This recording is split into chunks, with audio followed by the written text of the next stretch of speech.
सभी defence aspirant को जय हिंद। तो दोस्तों आज हम डिस्कस करने वाले हैं एसएससी जीडी का सिलेबस। आज हम डिस्कस करने वाले एसएससी जीडी का मैथ सिलेबस। मैं दोस्तों बता दूं एसएससी जीडी में 4 सेक्शन होते हैं जिसमें रीजनिंग, मैथ, जीके और इंग्लिश या हिंदी, ये 4 सेक्शन होते हैं। तो उसमें से एक सेक्शन जो मैथ है, जो इम्पोर्टेंट है, जो 25 मार्क के लिए आता है, आज हम उसे डिस्कस करने वाले हैं। तो मैं सभी को बता दूं 25 मार्क के लिए आता है। तो अगर आपने अभी तक चैनल सब्सक्राइब नहीं किया तो चैनल को सब्सक्राइब कीजिए, वीडियो को लाइक कीजिए और अपने दोस्तों में वीडियो को शेयर कीजिए। तो दोस्तों आज हम SSC GD syllabus official website के अनुसार जो सिलेबस है उसे हम टोटली आज डिस्कस करने वाले हैं। तो शुरू करते हैं। तो दोस्तों देख सकते हैं आप, यहाँ पे मैंने एक सिलेबस निकाला है। मैं आपको पहले ही बता दूँ वीडियो शुरू होने से पहले, ये सिलेबस ऑफिशियल वेबसाइट के अनुसार है। इसमें जो टॉपिक दिए हुए वो बहुत है, लेकिन इसमें से भी जो एग्ज़ाम ओरिएंटेड होता है मैंने वो निकाला है अलग एक, और उसमें से कितने क्वेश्चन किस पे आते हैं वो भी निकाला है। तो मैं आपको पहले पूरा सिलेबस बता देता हूँ, उसके बाद मैं आपको बता दूंगा कि कौन से टॉपिक पे कितने क्वेश्चन आते हैं, तो आपको कौन से टॉपिक ज़्यादा पढ़ने हैं। लेकिन जो डिटेल सिलेबस है वो हम आज एनालिसिस करने वाले हैं, इसलिए मैंने यहाँ पे डिटेल सिलेबस लिया है। जो क्वेश्चन एसएससी की ऑफिशियल वेबसाइट पे है, जो टॉपिक दिए हुए हैं, हम वो टोटली पहले देख लेते हैं कौन से टॉपिक हैं। तो सबसे पहले है टॉपिक है नंबर सिस्टम। दूसरे नंबर पर जो टॉपिक आता है वो है एलसीएम और एचसीएफ। तीसरे नंबर पर जो टॉपिक है वो है डेसिमल फ्रैक्शन। चौथे नंबर पर जो है वो है सिंप्लीफिकेशन। पाँचवें नंबर पर है एवरेज। छठवें नंबर पर है एज। सातवें नंबर पर है परसेंटेज और आठवें नंबर पर है प्रॉफिट एंड लॉस। फिर है रेशियो एंड प्रोपोर्शन। ये जो 3 टॉपिक है, रेशियो, प्रोपोर्शन, परसेंटेज, ये इंपॉर्टेंट टॉपिक है, आप नोट कर दीजिए। एज मतलब एज के रिलेटेड, इसकी एज इतनी है तो ये क्या है। सिंप्लीफिकेशन में आपको बेसिकली प्लस माइनस सिंप्लीफिकेशन करना होगा। एक छोटा इक्वेशन दिया होगा, उसके नीचे प्लस माइनस दिया होगा। बेसिकली ये आपको सिंप्लीफाई करके एक छोटा सा आंसर निकालना होगा, इसके रिलेटेड एक क्वेश्चन होगा। परसेंटेज, प्रॉफिट लॉस और रेशियो एक इंपॉर्टेंट है। उसके बाद हम आगे बढ़ते हैं तो आता है पार्टनरशिप। दोस्तों पार्टनरशिप हर बार क्वेश्चन में पूछा जाता है, तो ये भी एक इम्पॉर्टेंट टॉपिक है। उसके बाद हमारा आता है कंपाउंड प्रोपोर्शन। कंपाउंड प्रोपोर्शन ऐसा होता है, अगर आपने रेशियो प्रोपोर्शन पढ़ा होगा तो आपको कंपाउंड प्रोपोर्शन आ जाता है। पर कंपाउंड प्रोपोर्शन में एग्जाम्पल थोड़े वाइल्ड और आंसर थोड़ा शॉर्ट और क्वेश्चन की साइज़ थोड़ी बड़ होती है। मैं कंपाउंड प्रोपोर्शन का भी एक वीडियो आपको ला दूंगा, कंपाउंड प्रोपोर्शन। उसके बाद जो आईएमपी टॉपिक है वो आपको पता ही होगा, time work and time distance. ये दोनों टॉपिक बहुत आईएमपी है, इसे आप स्टार कर लीजिए। ये टॉपिक बहुत इंपॉर्टेंट है, हर बार पूछा जाता है। उसके बाद है pipe and system. Pipe and system से भी क्वेश्चन आता है। Problem on train. ट्रेन पर प्रॉब्लम आता है, आपको ट्रेन की स्पीड दी होगी, लंबाई निकालनी होगी, या लंबाई दी होगी, स्पीड निकालनी होगी, या दोनों ट्रेन एक दूसरे को क्रॉस करती होगी, उन दोनों का स्पीड, टाइम, आपको लंबाई या स्पीड निकालनी, ऐसे क्वेश्चन इससे रिलेटेड आते हैं। उससे बात है बोट एंड स्ट्रीम। ये नाव और धारा का क्वेश्चन होता है, इसमें आपको धारा की स्पीड दी होगी, नाव की निकालनी पड़ेगी, या नाव की दी होगी, धारा की निकालनी होगी, विपरीत और समानुपात ऐसा होता है, ये निकालना। उसके बाद एलिगेशन। एलिगेशन का मैं बता दूँ, एलिगेशन में आपको सुप्पे मतलब जो नॉर्मल क्वेश्चन होते हैं वही पूछे जाते हैं, ज़्यादा हार्ड लेवल नहीं होते। मैं बता दूँ आपको एसएससी जीडी का जो मैथ का लेवल होता है वो ज़्यादा हार्ड नहीं होता है, एकदम मॉडरेट होता है। अगर आप इसे 1-2 महीने भी प्रॉपर पढ़ते हो तो आप इसे क्वालिफाई कर लोगे। आप इसमें अप्रोक्स 20 आउट ऑफ 25 भी ले सकते हो, लेकिन आपने थोड़ा कच्चा है तो आपका 20+ तो आप कहीं गए नहीं। अगर आप ये सिलेबस में जो बताता हूँ उसको आप 1 महीना कंटिन्यू सिलेबस प्रैक्टिस करते हो तो। उसके बाद हम आते हैं simple interest and compound interest. Simple interest and compound interest एक ऐसा टॉपिक है जो हर एग्जाम में, कॉम्पिटिटिव एग्जाम में पूछा जाता है। ये एक महत्वपूर्ण टॉपिक है, आप इसे मिस करके नहीं जा सकती, क्योंकि इससे 1 तो 2 मार्क हमेशा आता है। उसके बाद है मेंसुरेशन 2D एंड 3D। मैं आपको बता दूं कॉम्पिटिटिव एग्जाम में मेंसुरेशन एंड 2D इतना इंपॉर्टेंट टॉपिक है, हर बच्चा इसे हार्ड समझ के छोड़ देता है, लेकिन एग्जामिनर आपको यही क्वेश्चन 3 या 4 हर बार देता है। आपको ये टॉपिक अच्छे से करना होगा, इजी टॉपिक होता है, सिर्फ इस पर फॉर्मूला बेस्ड क्वेश्चन पूछे जाते हैं, फार्मूला पुटिंग।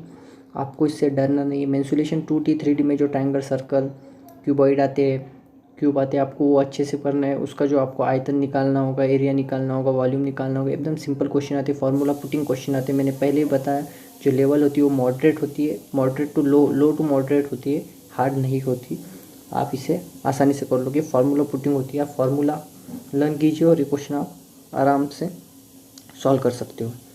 उसके बाद जो इम्पोर्टेंट टॉपिक है वो है डिस्काउंट। डिस्काउंट में आपको क्वेश्चन ऐसे आते हैं कि एक जो सब्जेक्ट है वो 100 रुपीज़ में बेचा है, उस पर 20% डिस्काउंट मतलब कितना हो गया, नॉर्मल क्वेश्चन होती है। उसके बाद ट्रिग्नोमेट्री में भी आपको बता दूँ, ट्रिग्नोमेट्री भी एक इम्पॉर्टेंट टॉपिक है। 90% बच्चे इसे छोड़ देते हैं, 10% बच्चे जो सिलेक्टेड होते हैं वही इसे करते हैं। तो आपको अगर उन 10% में सिलेक्शन लेना है तो आपको ट्रिग्नोमेट्री और मेंसुरेशन 2D ये 2 टॉपिक हमेशा करने होंगे और करनी ही होगी। इजी टॉपिक है, फार्मूला बेस्ड क्वेश्चन आता है, लो टू मॉडरेट क्वेश्चन रहता है, हार्ड क्वेश्चन नहीं होता है। और इससे भी 2 से 3 क्वेश्चन बनते हैं और ये हर बार देखने को मिलते हैं। हर शिफ्ट में 2 से 3 क्वेश्चन ट्रिग्नोमेट्री और मेंसुरेशन के होते हैं। उसके बाद आता है अलजेब्रा। अलजेब्रा भी एक ऐसा टॉपिक है जो मेंसुरेशन ट्रिग्नोमेट्री के बाद अगर कौन सा टॉपिक छोड़ दिया जाता है वो अलजेब्रा है। अलजेब्रा हम बचपन से पढ़ते आ रहे हैं, क्लास 5 से हमें जियोमेट्री में अलजेब्रा पढ़ाया जाता है, उसी लेवल का क्लास 10 तक का अलजेब्रा आता है। फार्मूला पुटिंग क्वेश्चन होते हैं, ईजी होते हैं। अगर आप इसे छोड़ दिया तो समझ जाना आपके सीधे 4 मार्क चले गए। उसके बाद आता है बार एंड चार्ट। ये भी एक इम्पोर्टेंट टॉपिक है।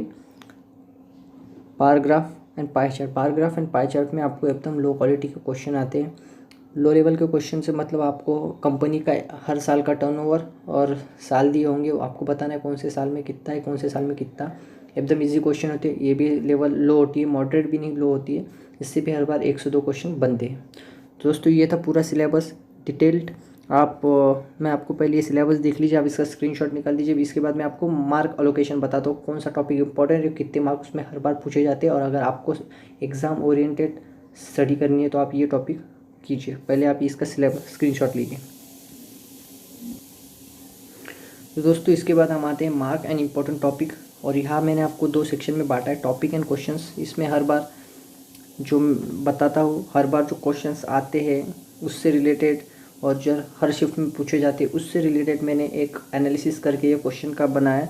और ये 100% आप इसे फॉलो करते थे, इस बार आपके 23-24 मार्क्स आने हैं। तो मैं आपको बता दूं, पहले आता है ratio and proportion. Ratio and proportion से हर बार 2 या 3 क्वेश्चन आते हैं। ये हर बार मतलब आते हैं, आपको IMP टॉपिक है रेशियो एंड प्रोपोर्शन, ये करना ही होगा। उसके बाद अगर कौन सा इंपॉर्टेंट टॉपिक है वो है profit and loss. Profit and loss से भी हर बार 4 से 5 क्वेश्चन पूछे जाते हैं। 4 से 5 क्वेश्चन इससे हर बार पूछे जाते हैं। ये आपको 100% करना होगा, ये भी एक IMP टॉपिक है। उसके बाद अगर नंबर सिस्टम देख सकते हैं आप, नंबर सिस्टम से हर बार 1 से 2 क्वेश्चन आता है। नंबर सिस्टम में सिंपल फार्मूला पुटिंग क्वेश्चंस होते हैं। सीरीज़ दी होती है एक, बेसिकली वो सीरीज़ में आपको 1 2 3 ऐसी एक सीरीज़ देती है, उसमें से आपको उसका आखिरी का नंबर बताना पड़ता है। एकदम सिंपल होते हैं, लो लेवल के जो क्वेश्चंस होते हैं वो ही इसमें ऐड होते हैं। ये भी एक सिंपल क्वेश्चन है। उसके बाद आता है सिंप्लीफिकेशन भी एक इम्पॉर्टेंट टॉपिक है। इससे 3 से 4 क्वेश्चन बनते हैं। बच्चे इसे गड़बड़ में थोड़ा जो प्रॉब्लम होता है उसे गलत कर लेते हैं। तो आपको मैं बता दूं, आपको सिंप्लीफिकेशन ज़्यादा से ज़्यादा प्रैक्टिस करना होगा, क्योंकि आपको हमेशा लगेगा मेरे को आता है, लेकिन एग्ज़ाम टाइम में आपको धोखा देता है, ऐसा टॉपिक है ये। उसके बाद अगर टॉपिक है अलजेब्रा, मैंने पिछले इसमें भी बताया आपको अलजेब्रा और मेंसुरेशन आपको करना होगा, ये इंपॉर्टेंट टॉपिक है। इसमें भी बताता हूँ अलजेब्रा के आप देख सकते हैं 4 to 5 क्वेश्चन होते हैं। अगर आपने 4 भी क्वेश्चन आते हैं तो आपके 21 मार्क्स बन गए। और आपको अलजेब्रा नहीं आता तो आपके 4 मार्क हाथ में से जाएंगे। एकदम ईजी टॉपिक है, 10 दिन में ये टॉपिक हो सकता है अगर आप रोज़ इसे आधा घंटा देंगे तो। अगर आप इसे रोज़ 1 घंटा देंगे तो आपके 4 से 3 दिन में ही हो जाएगा। ईजी टॉपिक है, आप इसकी यूट्यूब पे वीडियो है अवेलेबल है, आप देख सकते हैं, ये भी अच्छा है। इससे बात है परसेंटेज भी हर बार पूछा जाता है 1 से 2 मार्क के लिए। परसेंटेज में ज़्यादा कुछ लो या मॉडरेट लेवल के क्वेश्चन आते हैं, ये भी एक इंपॉर्टेंट टॉपिक है। उसके बाद हम आगे बढ़ते हैं। उसके बाद आता है एवरेज के हर बार 1 से 2 क्वेश्चन बढ़ते हैं। इसमें आपको एक बैट्समैन या ग्रुप का या एज का एवरेज निकालना पड़ता है। एकदम लो और मॉडरेट टू लेवल क्वेश्चन होते हैं, ये भी ईजी है, आपको इसे भी करना होगा। इसके बाद हम बढ़ते हैं तो टाइम एंड डिस्टेंस के हर बार 1 से 2 क्वेश्चन आते हैं। इंपॉर्टेंट टॉपिक है, ईजी टॉपिक है, 2 से 3 दिन में कंप्लीट हो जाएगा। उसके बाद हम बढ़ते आगे तो स्पीड टाइम एंड डिस्टेंस। इसमें स्पीड टाइम एंड डिस्टेंस में आपका आता है boat and stream, pipe and system and उसे हम ट्रेन, ये 3 टॉपिक इसमें कवर होते हैं। तो मैंने एक ही लिख दिया उसका, स्पीड टाइम एंड डिस्टेंस। इसके हर बार 1 से 2 क्वेश्चन पूछे जाते हैं, IMP टॉपिक है, आपको इससे करना ही होगा। आगे बढ़ते तो हमारा आता है मेंसुरेशन के हर बार 1 से 2 क्वेश्चन आते हैं, 1 से 2 क्वेश्चन आते हैं। मेंसुरेशन 1 से भी मेंसुरेशन 2D और मेंसुरेशन 3D एक क्वेश्चन हर बार हर शिफ्ट में देखने को मिलता है। किसी शिफ्ट में 3 या 4 भी क्वेश्चन होते हैं। अलजेब्रा के उधर कम होते हैं, लेकिन अलजेब्रा और मेंसुरेशन 2 ऐसे टॉपिक है हर बार पूछे जाते हैं, तो आपको ये 2 टॉपिक छोड़ने नहीं है, इसे अच्छे से करना है। इसके बाद हम बढ़ते हैं SI और CI। Simple interest and compound interest एक वर्सेटाइल टॉपिक है, इसके हर बार 2 से 3 क्वेश्चन बनते ही बनते हैं। ये टॉपिक ईजी है। अगर आपको जीरो भी SI आता है तो आप 4 से 5 दिनों में इसे 100% कर सकते हैं। उसके बाद आता है डाटा इंटरप्रिटेशन। डाटा इंटरप्रिटेशन से मेरा मतलब इसमें आता है आपको पाई चार्ट, बार ग्राफ और सीरीज रिलेटेड क्वेश्चन। इसे हम डाटा इंटरप्रिटेशन ही कहते हैं सबको, इसलिए मैंने एक ही लिखा है। इसके हर बार 4 से 5 क्वेश्चन आते हैं। हर बार इसके 4 से 5 क्वेश्चन आते हैं, आप देख सकते हैं 4 से 5 क्वेश्चन इसके हर बार आते हैं। आपको ये टॉपिक छोड़ना नहीं है, ये टॉपिक इम्पोर्टेंट है। मैं आपको बता दूं, पहले 25 मार्क का पेपर होता है, उसमें से आपको अगर आप ये करते हैं तो आपको 23+ मार्क्स 100% पक्के हैं। तो ये था आज का वीडियो दोस्तों। अगर वीडियो आपको पसंद आई होगी, देख सकते हैं आप, अगर आपको वीडियो पसंद आएगी तो वीडियो को शेयर कीजिए आपके दोस्तों में, वीडियो को लाइक कीजिए। कमेंट में आपका कोई सवाल होगा तो कमेंट में लिखिए, मैं उसका 100% जवाब दूंगा। चैनल को सब्सक्राइब कीजिए। वीडियो देखने के लिए धन्यवाद। जय हिंद, वंदे मातरम।